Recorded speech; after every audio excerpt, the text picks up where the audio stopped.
और दिल को गहराइयों तक छू जाने वाली।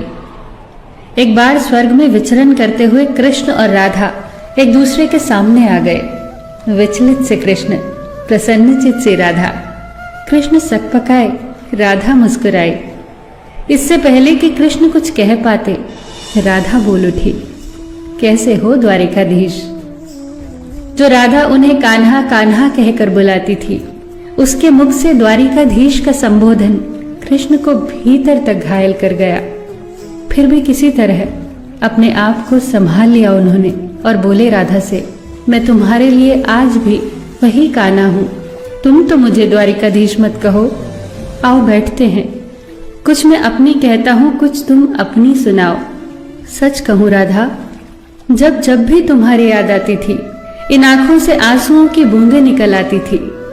राधा बोली, मेरे साथ ऐसा कुछ नहीं हुआ। न तुम्हारी याद आई, न आंखों से आंसू बहा, क्योंकि हम कभी तुम्हें भूले ही कहाँ थे। जो तुम याद आते, इन आंखों में तो सदा तुम ही थे। कहीं आंसुओं के साथ निकल न जाओ, इसलिए रोते भी नहीं थे। कान्हा, प्रेम से अलग होने पर तुमने क्या खोया, इसका एक आईना दिखाऊं तुम्हें। कुछ कड़वे सच प्रश्न सुन पाओ तो सुनाऊं। कभी सोचा है इस तरक्की में तुम कितने पिछड़ गए। यमुना के मीठे पानी से जिंदगी की शुरुआत की और समुद्र के खारे पानी तक पहुंच गए। एक उंगली पर चलने वाले सुदर्शन चक्र पर भरोसा कर लिया और 10 उंगलियों पर चलने वाली बांसुरी को भूल गए। कान्हा, जब तुम प्रेम से जुड़े थे तो जो उंगली गोवर्धन पर्वत उठाकर लोगों को विनाश से बचाती थी, प्रेम से अलग होने पर वही उंगली क्या क्या रंग दिखाने लगी। सुदर्शन चक्र उठाकर विनाश के काम आने लगी। कान्हा और द्वारिकाधीश में क्या अंतर होता है बताऊं? कान्हा होते तो तुम सुदामा के घर जाते, सुदामा तुम्हारे घर नहीं आता। युद्ध में और प्रेम में यही तो फर्क होता है।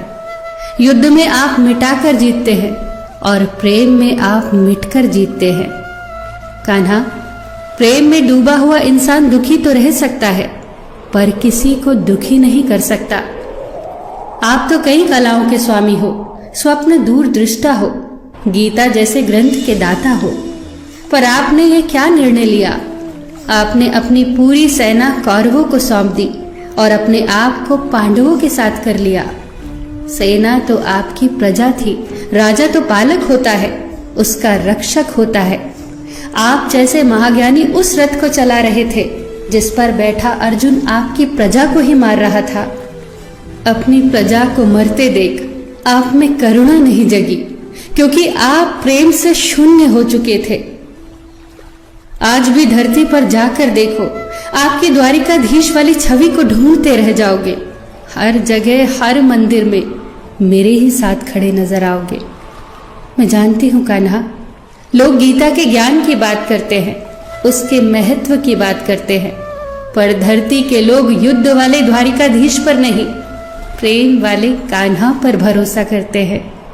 गीता में मेरा दूर दूर तक नाम नहीं है, पर आज भी लोग उसके समापन पर राधे राधे कहते हैं।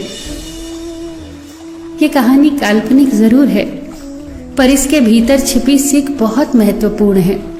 श्री कृष्ण के पास कभी किसी प्रश्न का उत्तर ना हो, ऐसा तो हो ही नहीं सकता, परंतु राधा द्वारा लगाए गए प्रश्न चिन्हों पर कान्हा मौन रहे। यही तो है प्रेम में समर्पण का भाव। पराक्रम में हमें हर किसी को हराना होता है, तब भी हम जीत कर भी हार जाते हैं, परंतु प्रेम में एक ही कईयों का दिल जीत लेता है। सही कहा है कि छोटी सी उंगली पर पूरा गोवर्धन पर्वत उठाने वाले भगवान श्री कृष्ण छोटी सी बांसुरी को दोनों हाथों से पकड़ते थे। फिर मिलेंगे दोस्तों अगली कहानी के साथ। तब तक के लिए अपना ख्याल रखना और हमेशा मुस्कुराते रहना।